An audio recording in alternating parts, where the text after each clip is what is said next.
Cuidado, um hábito formado é igual a uma cadeia de ferro. Cuidado, um hábito repetido abre caminho para outro hábito.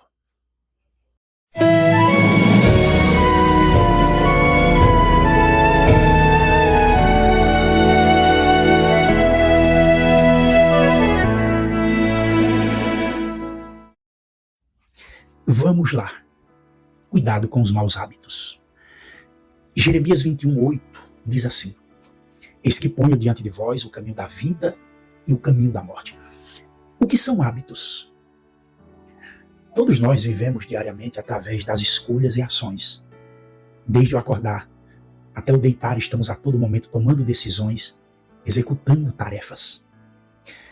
A maneira como executamos as nossas atividades, o que escolhemos para vestir, nossa maneira de pentear o cabelo, de escovar os dentes, a comida, a bebida, nossas palavras, nossos gestos, o que lemos, enfim, tudo se soma para formar o nosso estilo de vida.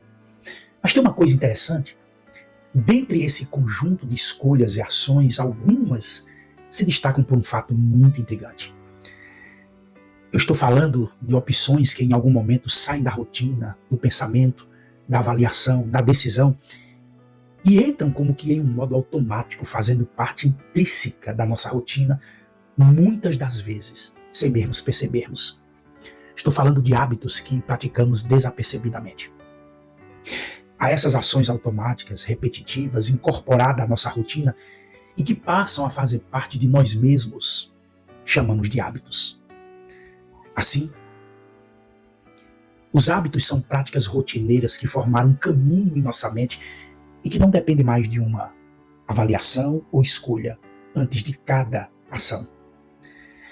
É como se elas fizessem parte de um sistema de decisão pré-estabelecido que protege o nosso cérebro de uma sobrecarga de centenas de pequenas decisões diárias da vida, poupando energia e esforço mental. Assim, o cérebro ele fixa qualquer hábito que desenvolvamos através de um mecanismo básico de 3 etapas. Eu vou te explicar. Primeiro, estímulo. Segundo, rotina. Terceiro, recompensa. O estímulo é o evento inicial, eu chamo de fagulha. É o que dispara as ações. A rotina é o conjunto de atividades. E a recompensa é aquela sensação de prazer na mente. Vou citar exemplos. Tem pessoas que têm o hábito de ler antes de dormir. Ao deitar na cama, estímulo. Automaticamente ela pega um livro ao lado da cabeceira para ler, rotina. E aí, após alguns minutos de leitura, ela experimenta um relaxamento, recompensa, que conduz ela a um bom sono. Te darei outro exemplo. Pessoas que têm o hábito de fumar. Ao tomar um café, estímulo. Automaticamente elas sentem o desejo e acendem o cigarro, rotina. E após algumas tragadas, elas experimentam um alívio, uma recompensa. Então, como percebemos, alguns hábitos nos fazem bem e outros podem nos fazer mal.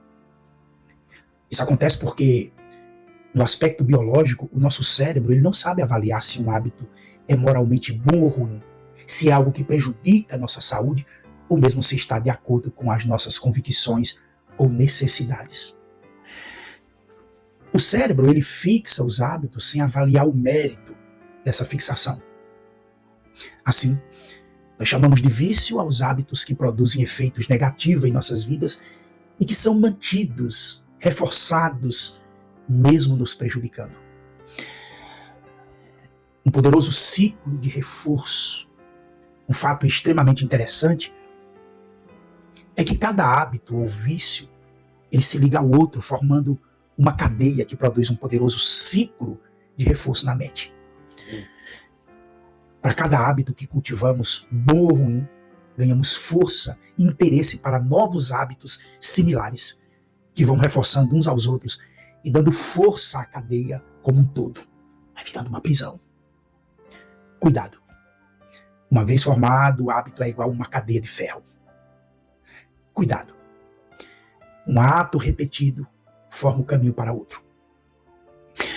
Por isso que, como cristão, é fundamental a gente avaliar a nossa cadeia de hábitos e identificar quais têm um aspecto negativo que conduzem a um resultado prejudicial maior em seu conjunto.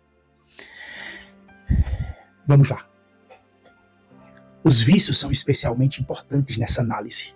Por quê, pastor? Porque os vícios, eles começam pequenos, quase sem representar uma ameaça. Mas aí aos poucos eles vão criando uma força descomunal que supera os laços de família, os princípios da religião e as convicções morais. Nesse contexto, muitas pessoas têm lutado contra os vícios. Muitas pessoas têm sofrido muito com isso. Famílias destruídas, empregos perdidos, vidas desperdiçadas. Todos começando com o mesmo padrão.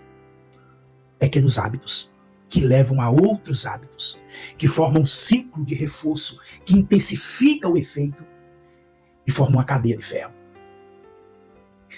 Por isso os conselhos bíblicos são mais atuais do que nunca para a nossa vida. A Bíblia diz assim: sede sóbrio, vigiai, porque o diabo, vosso adversário, anda em derredor, bramando como leão, buscando quem possa tragar. 1 Pedro, capítulo 5, verso 8. Vigiai e orai para que não entreis em tentação. O espírito, na verdade, está pronto, mas a carne é fraca. Marcos, capítulo 14, verso 38. Como exemplo constante, temos o caso do álcool, das drogas. Ambos começam com pequenas experiências, às vezes como uma fuga para os problemas emocionais que as pessoas enfrentam. Desses iniciais, muitas vezes para desinibir, para perder o medo, para enfrentar a vida, para superar a crise, para segurar a onda, para ganhar coragem, para passar por uma fase de vida, para abrir o apetite, para aguentar o frio, qualquer razão similar. Então, o processo de fixação se inicia. Os caminhos mentais vão sendo sedimentados. E aos poucos, o poderoso ciclo de reforço dos hábitos vai agindo e sem a pessoa perceber, surge uma vontade irreprimível, incontrolável de fazer aquilo que se tornou agora parte de si.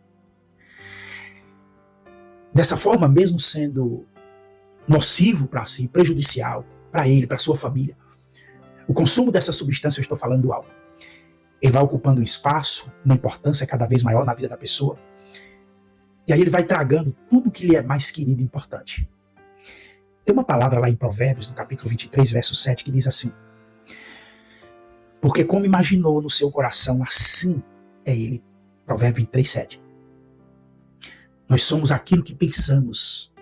E os hábitos ou os vícios nada mais são do que reflexo dos nossos pensamentos.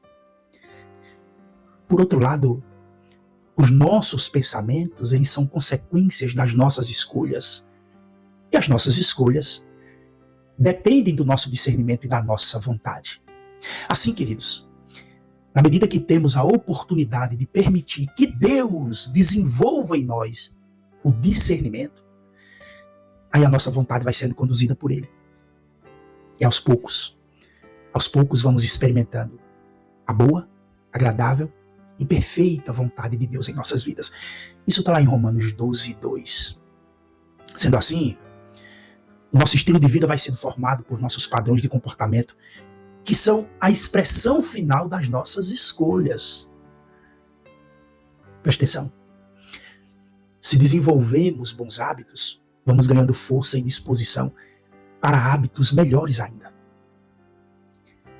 Hábitos saudáveis e construtivos conduzem a pessoa para um estilo de vida equilibrado, decente, produtivo. Da mesma maneira, hábitos ruins contribuem negativamente para nossos padrões de comportamento e podem, inclusive, nos conduzir aos vícios que transformam a nossa experiência pessoal em uma desgraça, em um desastre, como viver desequilibrado, imoral e ineficiente. Vícios levam a uma vida improdutiva, destruída de valor, de propósito, destrói a saúde, o patrimônio, os relacionamentos, ferindo os que lhe amam e afastando os que lhe querem bem. Esses padrões de comportamento negativo são muito claro quando nós observamos a vida de pessoas dominada pelo álcool. Como todo vício, o alcoolismo começa com o fato de que a pessoa ela não reconhece e nem aceita que precisa de ajuda. Ela sempre se julga capaz de controlar os seus desejos, de administrar os efeitos de suas atitudes. Não percebe sua ruína e pouco a pouco ela caminha para o abismo da destruição. Primeiro, o alcoolismo lhe rouba o tempo e o dinheiro. Depois, o alcoolismo devora suas emoções e seus relacionamentos. E por fim, lhe tira definitivamente a saúde. E nessa triste caminhada, muitas vezes, alcoolismo, violência e imoralidade andam de mãos dadas como um lamentável trio de vilões. Trio de vilões que se infiltram nas famílias para destruí-las como agentes do diabo. Outra questão bastante similar é o caso das drogas. Com um mecanismo fixo, progressivo de forte fixação, que leva a um consumo cada vez mais frequente, com intensidade cada vez maior. O uso dessas substâncias tem destroçado a vida de muitos jovens, destruído a vida de muitas famílias. Em muitos lugares por aí, no mundo afora, virou normal o uso social dessas coisas. As pessoas simplesmente têm dificuldade em recuar numa experiência inicial, muitas vezes por causa da pressão dos colegas, do grupo. E porque muitas vezes estão enfrentando dificuldades emocionais. E aí se torna uma tentação perigosa demais. Muitos jovens iniciam o seu consumo como uma forma de agressão a si mesmo, muitas vezes para chamar a atenção dos pais, muitas vezes para se afastar de uma situação que eles não podem resolver. Na verdade, estão gritando por socorro. Na verdade, precisam desesperadamente de ajuda, mas não sabem como pedir ou alcançar. E aí, por não conseguirem se libertar dessa cadeia de ferro, essa cadeia vai ficando cada vez mais forte, vão se enroscando, se prendendo ainda mais, até que não lhe reste mais alternativa do ponto de vista humano, com uma vida completamente destruída. Assim, queridos, os padrões de comportamento decorrem dos hábitos e, por isso, começam a ser construídos muito cedo em nossas vidas. Na primeira infância, iniciamos o processo de aprendizagem e fixação. E ao longo dos anos, tudo vai se incorporando de maneira definitiva às nossas vidas. Preste atenção. Pequenos hábitos vão conduzindo e reforçando hábitos maiores. E é exatamente por isso que a Bíblia nos diz claramente: educa a criança no caminho em que deve andar, e até quando envelhecer, não se desviará dele. Provérbios capítulo 22, verso 6. E por mais que pareça difícil mudar ou lutar com os pequenos, a verdade é que o que parecia a princípio difícil torna-se fácil pela repetição constante. Eis que ponho diante de vós o caminho da vida e o caminho da morte. Então, como nós vimos, hábitos são poderosos indutores dos padrões que determinam o nosso estilo de vida. Hábitos refletem escolhas. Esse é o ponto central. E as nossas escolhas determinam quem somos, ou seja, refletem a nossa realidade. É por isso que nossos hábitos nos levam para o bem ou para o mal, de acordo com as escolhas que tomamos. Está compreendendo? Deus coloca diante de nós uma das maiores dádivas que pode dar ao ser humano: a liberdade de escolha, a liberdade de escolher. Contudo, a liberdade traz consigo a responsabilidade. E assim, ao termos a liberdade para escolher, temos também a responsabilidade de arcar com as consequências daquilo que escolhemos. É exatamente por isso que temos que fazer as melhores escolhas e assim construir hábitos para que tenhamos êxito em nossa vida, usufruindo a plenitude das bênçãos de Deus, para que possamos entender claramente as consequências das nossas escolhas e assim possamos construir um estilo de vida harmonioso com a vontade de Deus. Precisamos de discernimento. Precisamos de discernimento. A sabedoria que vem de Deus nos enriquece a mente para que possamos enxergar com total clareza a construção dos nossos hábitos e de como eles estão afetando a nossa vida. Essa visão clara que se manifesta em nossas vidas, nós chamamos de integridade. Ser íntegro, amado, é manter um estilo de vida que compreende e equilibra as 3 dimensões da nossa existência: mente, corpo e espírito. Enfim, hábitos têm uma poderosa influência para o bem ou para o mal. Isso dependem exclusivamente das nossas escolhas.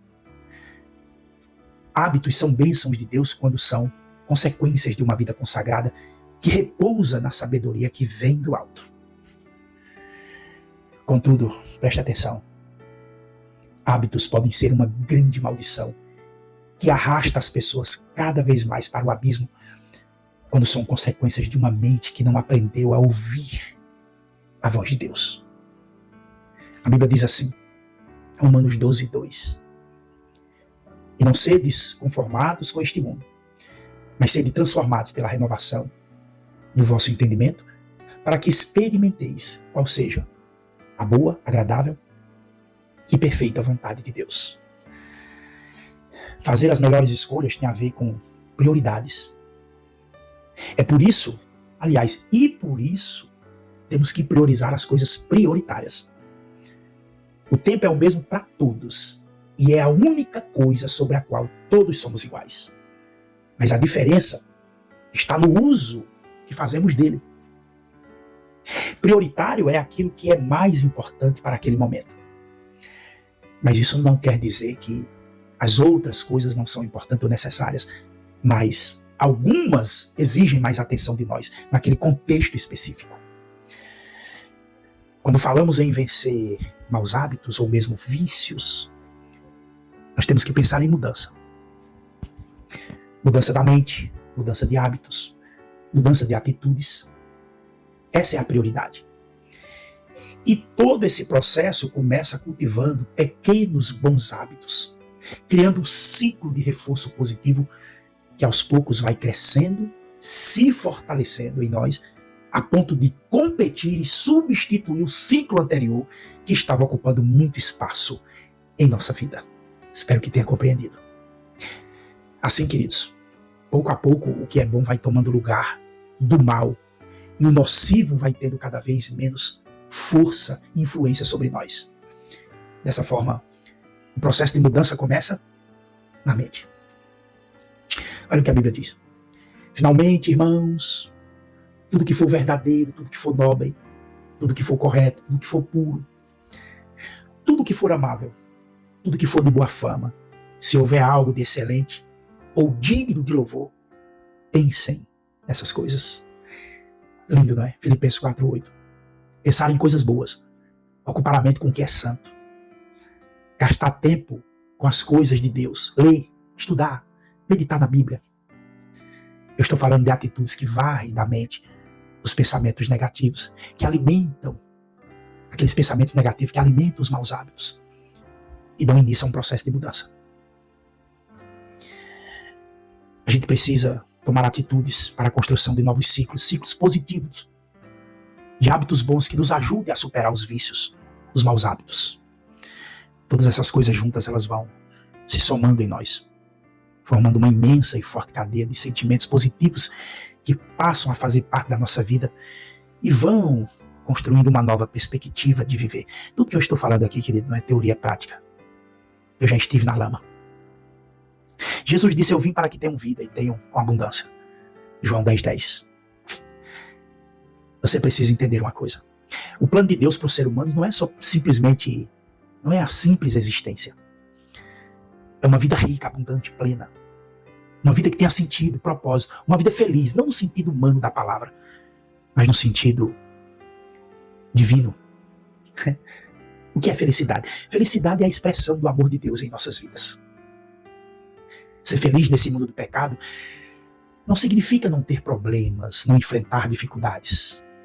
Não significa que seremos amados, admirados por todos, queridos, aceitos. Não significa que estamos imunes aos acidentes, às fatalidades da vida. Na verdade, ser feliz significa ter uma postura de equilíbrio e bem-estar.